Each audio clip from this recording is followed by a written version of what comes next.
ರೇಣುಕಾಸ್ವಾಮಿ ಕೊಲೆ ಪ್ರಕರಣದಲ್ಲಿ ನಟ ದರ್ಶನ್ ಜೈಲು ಪಾಲಾಗಿ ಹೊರಗಡೆ ಬರೋಕೆ ವಿಲವಿಲ ಒದ್ದಾಡಿದ್ದು ಎಲ್ರಿಗೂ ಗೊತ್ತಿದೆ. ಇಂಥ ಹೊತ್ತಲ್ಲಿ ದಾಸನ ಬೆನ್ನಿಗೆ ಗಟ್ಟಿಯಾಗಿ ನಿಂತಿದ್ದು ಪತ್ನಿ ವಿಜಯಲಕ್ಷ್ಮಿ. ಯಾವುದೇ ಸಂಕಷ್ಟಕ್ಕೂ ಹೆದರದೆ ಒಂಟಿಯಾಗಿಯೇ ಅಲಿದಾಡಿ ಹೋರಾಡಿ ದರ್ಶನ್ಗೆ ಬೇಲ್ ಕೊಡಿಸುವಲ್ಲಿ ಪತ್ನಿ ವಿಜಯಲಕ್ಷ್ಮಿ ಸಕ್ಸಸ್ ಆಗಿದ್ರು. ಇದೀಗ ಡೆವಿಲ್ ಸಿನಿಮಾ ಪ್ರಮೋಷನ್ ನಿಂದ ಹಿಡಿದು ಫ್ಯಾನ್ಸ್ ಎಂಕರೇಜ್ ವರೆಗೂ ವಿಜಿ ಸ್ಟ್ರಾಂಗ್ ಆಗಿ ನಿಂತಿದ್ದಾರೆ. ಇದರ ನಡುವೆ 25 ವರ್ಷಗಳ ಜರ್ನಿಯಲ್ಲಿ ವಿಜಯಲಕ್ಷ್ಮಿ ಮೊದಲ ಬಾರಿಗೆ ಯೂಟ್ಯೂಬ್ ಚಾನೆಲ್ ಮುಂದಕ್ಕೆ ಸಂದರ್ಶನ ನೀಡಿದ್ದು ದರ್ಶನ್ ಸೀಕ್ರೆಟ್ಗಳನ್ನ ಬಿಚ್ಚಿಟ್ಟಿದ್ದಾರೆ. ದರ್ಶನ್, ನೀನ್ ತುಂಬಾ ಲಕ್ಕಿ, ಫ್ಯಾನ್ಸ್ ಸಿಕ್ಕಿದ್ದು ನಿನ್ನ ಪುಣ್ಯ. ಡೆವಿಲ್ ಹೀರೋಯಿನ್ ರಚನಾ ರೈ ಮಾಡಿರುವ ಸಂದರ್ಶನದಲ್ಲಿ ವಿಜಯಲಕ್ಷ್ಮಿ ದರ್ಶನ್ ಸೀಕ್ರೆಟ್ಗಳನ್ನ ಎಳೆಯಾಗಿ ಬಯಲು ಮಾಡಿದ್ದಾರೆ. ಈ ಸ್ಥಾನಕ್ಕೇರೋಕೆ ದರ್ಶನ್ 25 ವರ್ಷ ಕಷ್ಟಪಟ್ಟಿದ್ದಾರೆ. ತುಂಬಾ ತಳಮಟ್ಟದಿಂದ ಬಂದು ಎತ್ತರಕ್ಕೆ ಬೆಳೆದಿದ್ದಾರೆ. ನಾನ್ ನೋಡಿರೋ ದರ್ಶನ್ ಹೇಗಂದ್ರೆ ಅವರು ದೇವರಿಗಿಂತ ಪ್ರೊಫೆಷನ್ನ ತುಂಬಾ ಪೂಜೆ ಮಾಡ್ತಾರೆ.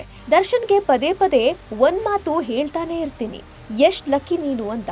ಇಂಥ ಫ್ಯಾನ್ಸ್ ಸಿಕ್ಕಿದ್ದು ನಿನ್ನ ಪುಣ್ಯ ಅಂತ ಆಗಾಗ ಹೇಳ್ತಾನೆ ಇರ್ತೀನಿ ಅಂತ ವಿಜಿ ಹೇಳಿದ್ದಾರೆ.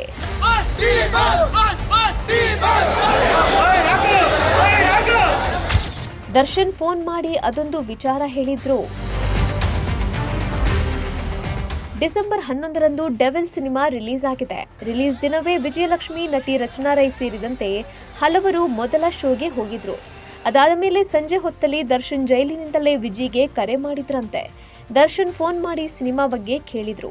ಹೇಗೆ ಬಂದಿದೆ ಸಿನಿಮಾ, ಪ್ರೊಡ್ಯೂಸರ್ ಹ್ಯಾಪಿ ಆಗಿರ್ತಾರಾ ಅಂತೆಲ್ಲ ಕೇಳಿದ್ರಂತೆ. ಇದಕ್ಕೆ ಉತ್ತರಿಸಿದ ವಿಜಿ, ಸಿನಿಮಾ ಸೂಪರ್, ಎಲ್ರೂ ಒಪ್ಪುವಂತಿದೆ ಅಂದಿದ್ದಾರಂತೆ. ಅಲ್ಲದೆ ಫ್ಯಾನ್ಸ್ ಹೇಗೆ ಸೆಲೆಬ್ರೇಷನ್ ಮಾಡ್ತಿದ್ದಾರೆ ಅಂತ ಕೇಳಿದ್ರು. ಆಗ ನಾನು ಥಿಯೇಟರ್ಗಳೇ ಕಾಣಿಸ್ತಿಲ್ಲ, ನಿನ್ನದೇ ದೊಡ್ಡ ದೊಡ್ಡ ಬ್ಯಾನರ್ ಹಾಕಿ ಜಾತ್ರೆ ತರ ಸೆಲೆಬ್ರೇಟ್ ಮಾಡಿದ್ದಾರೆ ಅಂತ ಹೇಳಿದಾಗ ದರ್ಶನ್ ಖುಷಿಪಟ್ರು. ಅಂತವರು ಸಿಗೋಕೆ ನೀನು ಪುಣ್ಯ ಮಾಡಿದೀಯಾ ಅಂದೆ ಅಂತ ಸಂದರ್ಶನದಲ್ಲಿ ವಿಜಯಲಕ್ಷ್ಮಿ ಹೇಳಿದ್ದಾರೆ.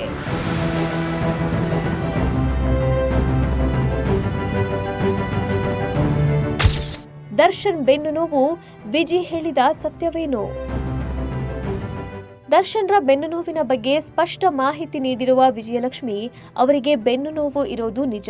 ಆಪರೇಷನ್ ಮಾಡಿಸಿದ್ರೆ 6ರಿಂದ 1 ವರ್ಷದವರೆಗೆ ಬೆಡ್ ರೆಸ್ಟ್ ಬೇಕಾಗುತ್ತೆ ಅಂತ ವೈದ್ಯರು ಹೇಳಿದ್ರು. ಹೀಗಾಗಿ ಡೆವಿಲ್ ಸಿನಿಮಾ ಪ್ರಾಜೆಕ್ಟ್ ಮುಗಿಸಿದ ಮೇಲೆ ಆಪರೇಷನ್ ಮಾಡಿಸೋಣ ಅಂತ ಅಂದ್ರು. ಆದ್ರೆ ಆ ಬೆನ್ನು ನೋವು ಕಡಿಮೆ ಮಾಡಿಕೊಳ್ಳೋಕೆ ದರ್ಶನ್ ಪ್ರತಿ ವಾರವೂ ಹೈ ಡೋಸ್ ಇಂಜೆಕ್ಷನ್ ತೆಗೆದುಕೊಳ್ತಿದ್ರು. ಅದನ್ನೆಲ್ಲ ಮಾತಾಡೋರಿಗೆ ಹೇಳ್ತಾ ಕೂರಕ್ಕಾಗಲ್ಲ ಅಂತ ಟಾಂಗ್ ಕೊಟ್ಟಿದ್ದಾರೆ. ಅಲ್ಲದೆ ಡಿ ಫ್ಯಾನ್ಸ್ನ ಟಾರ್ಗೆಟ್ ಮಾಡಲಾಗ್ತಿದೆ ಅನ್ನೋ ಆರೋಪಕ್ಕೂ ಪ್ರತಿಕ್ರಿಯೆ ನೀಡಿರುವ ವಿಜಯಲಕ್ಷ್ಮಿ, ದರ್ಶನ್ ಫ್ಯಾನ್ಸ್ಗೆ ಮಹಿಳೆಯರ ಜೊತೆ ಹೇಗೆ ನಡ್ಕೊಳ್ಬೇಕು ಅಂತ ಗೊತ್ತಿದೆ, ಹಂಗ್ ಮಾಡಿದ್ರು ಹಿಂಗ್ ಮಾಡಿದ್ರು ಅಂತ ಆರೋಪ ಮಾಡೋದಲ್ಲ ಅಂತ ರಮ್ಯಾ ಹೆಸರು ಹೇಳದೆಯೇ ವಿಜಯಲಕ್ಷ್ಮಿ ಟಾಂಗ್ ಕೊಟ್ಟಿದ್ದಾರೆ ಅಂತಲೂ ಚರ್ಚೆಯಾಗ್ತಿದೆ. ದರ್ಶನ್ಗೆ ಕೋಪ ಇಲ್ವಾ? ಮುದ್ದು ರಾಕ್ಷಸಿ ಹೇಳಿದ್ದೇನು?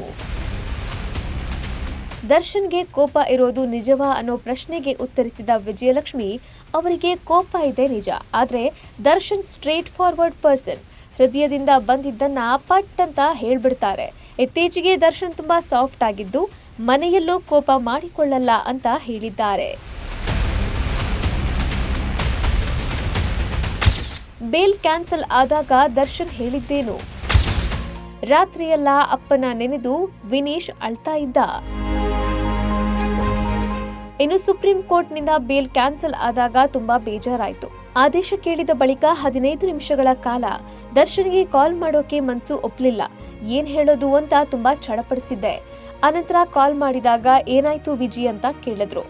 ಆಗ ನಾನು ಬೇಲ್ ಕ್ಯಾನ್ಸಲ್ ಆಯ್ತು ಅಂದೆ ಅಷ್ಟೇ. ದರ್ಶನ್ ಫುಲ್ ಸೈಲೆಂಟ್ ಆದ್ರು. ಆಮೇಲೆ ನಾನ್ ಬರ್ತಾ ಇದ್ದೀನಿ, ಬ್ಯಾಗ್ ರೆಡಿ ಮಾಡು, ವಿನೀಶ್ನ ಚೆನ್ನಾಗಿ ನೋಡ್ಕೋ ಅಂತ ಅಷ್ಟೇ ಹೇಳಿದ್ರು. ಅದನ್ನ ಕೇಳಿ ನನಗೆ ತುಂಬಾ ಬೇಜಾರಾಯ್ತು ಅಂದಿದ್ದಾರೆ. ಇನ್ನು ಪುತ್ರ ವಿನೀಶ್ ಈ ಸುದ್ದಿ ಕೇಳಿ ಕಣ್ಣೀರಿಟ್ಟಿದ್ದ. ಮೊದಲು ಜೈಲ್ಗೆ ಹೋದಾಗ ಮಧ್ಯರಾತ್ರಿಯೆಲ್ಲ ಎದ್ದು ಅಳುತ್ತಾ ಇದ್ದ. ಅಮ್ಮ ಅಮ್ಮ, ಐ ಮಿಸ್ ಯು ಅಪ್ಪ ಲಾಟ್ ಅಂತ ಅಳುತ್ತಾ ಕೂರ್ತಿದ್ದ ಅಂತ ವಿಜಯಲಕ್ಷ್ಮಿ ಹೇಳಿದ್ದಾರೆ.